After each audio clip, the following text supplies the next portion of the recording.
Engineering college വിദ്യാർത്ഥിയുടെ കർണപടം അധ്യാപകൻ അടിച്ചു തകർത്തു. Malappuram Perinthalmanna MEA engineering college ഒന്നാം സെമസ്റ്റർ വിദ്യാർത്ഥി അജ്മൽ റോഷനാണ് അധ്യാപകന്റെ മർദ്ദനത്തിൽ ഗുരുതരമായി പരിക്കേറ്റത്. ഹോസ്റ്റലിൽ റാഗിംഗ് നടക്കുന്നുവെന്ന വിവരത്തെ തുടർന്നെത്തിയ താൻ ആളുമാറി അടിച്ചതാണെന്നാണ് അധ്യാപകന്റെ വിശദീകരണം.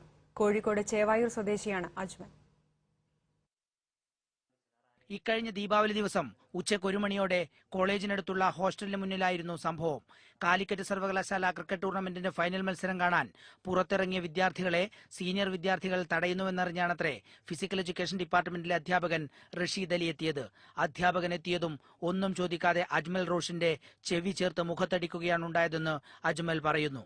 എന്താണ്ടാന്ന് ചോദിച്ചിട്ട് ഒരടി കൊണ്ട് തിന്നു. എന്നിട്ട് പറയാ അയ്യാരുടെ ഫസ്റ്റ് ഇയേഴ്സിന്റെ തടയാനെന്ന് ചോദിച്ചു.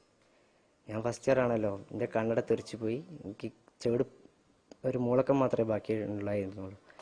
പകുതി ഹിയറിംഗ് ലോസ് അങ്ങനെ ചെവിടെ ഞാൻ അമർത്തി പിടിച്ച് ഞാൻ എൻ്റെ ഫ്രണ്ട്സിനോട് ആദ്യം ചോദിച്ചു. എൻ്റെ കൂടെ ഫ്രണ്ടിൽ മമ്മാലി സാർ നിൽക്കുന്നുണ്ട്, സാറും പ്രതീക്ഷിക്കുന്നില്ല ഈ അടി.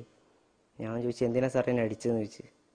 ആ സാർ റഷീദ് അലി സാറ് അടിച്ചതിനും പാട് സാറ് സ്ഥലം കാലിയാക്കിയിട്ടുണ്ട്. അടികൊണ്ട ദിവസം അജ്മലിന്റെ സുഹൃത്തുക്കൾ മൊബൈലിൽ പകർത്തിയ ദൃശ്യങ്ങളാണിത്. അജ്മലിനെ ഉടൻ കോളേജിനടുത്തുള്ള താലൂക്ക് ആശുപത്രിയിൽ എത്തിച്ചു. വൈകുന്നേരം വീട്ടിലെത്തിയതോടെ വേദന സഹിക്കാൻ പറ്റാതെയായി. മെഡിക്കൽ കോളേജ് ആശുപത്രിയിൽ വിദഗ്ധ ചികിത്സ തേടി. അപ്പോഴാണ് അജ്മലിന്റെ കർണപടം തകർന്ന വിവരം ഇവരറിയുന്നത്. തുടർന്ന് അജ്മലിന്റെ അച്ഛൻ മേലാറ്റൂർ പോലീസ് സ്റ്റേഷനിലും കോളേജ് പ്രിൻസിപ്പാളിനും പരാതി നൽകി. T V Prasad, Asianet news, Kozhikode.